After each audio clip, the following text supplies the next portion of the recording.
And now here's Kyrian Lee and Dr. Rupa Shah with your health conversations. While the classic formula of eating less and moving more typically leads to weight loss for most healthy adults, the process can sometimes be more complex than simply counting calories and exercising. This morning, wellness coach and SSM Health Family Medicine physician Dr. Rupa Shah joins us to explain why weight loss can be complicated and how various medical interventions can support effective weight management. Good morning. Yeah, good morning. So Dr. Shah, you have a special certification in obesity medicine. Right. So let's start there. What are some factors that might make weight loss difficult for some people? So the first thing I think to keep in mind is that you said it quite well, that it is a very complex interplay of hormones, genetics, epigenetics even. So it's not just calories in, calories out anymore. We know there's a lot going on in the brain with all different hunger hormones, leptin, ghrelin, and they are all talking to each other, and there's a lot of feedback as well. So it makes it a very difficult thing for some people to lose weight effectively and maintain that weight loss. In addition, if you add in certain medical conditions that people have, such as sleep apnea or depression, that can make it harder to lose weight. Certain medications you may be on for high blood pressure, diabetes even, those can make it harder to lose weight.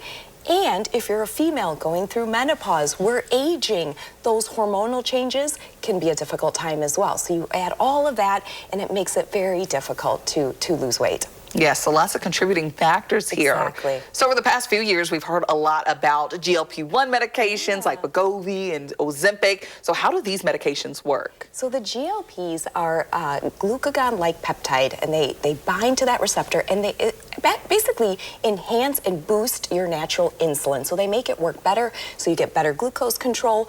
But they also work by slowing down how quickly your stomach empties, which is called gastric emptying. So once we slow that down, you feel fuller for longer, in essence, eating less, losing weight.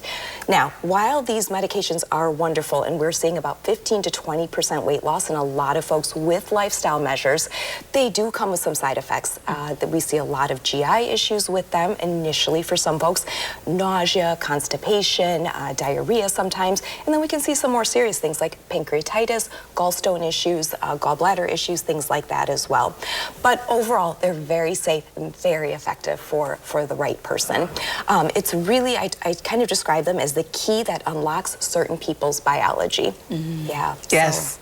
I was saying, I know there's lots of things surrounding them, so just to see how they're unfolding over the years is interesting. But also to remember that they aren't meant to be used by themselves, and lifestyle measures like good fitness and good nutrition is really key, because we are seeing people losing a lot of muscle mass as they're using these medications, and we call that sarcopenia. And as we know, that when we age, we want to maintain our muscle mass and not lose muscle mass. Exactly. And so are there other medical interventions people can or should consider for weight loss? Absolutely. There are a lot of different medications out there that we use for weight loss. Many of these are more aimed at suppressing the appetite, but they're also very good and effective for some people who need to lose maybe not quite as much weight.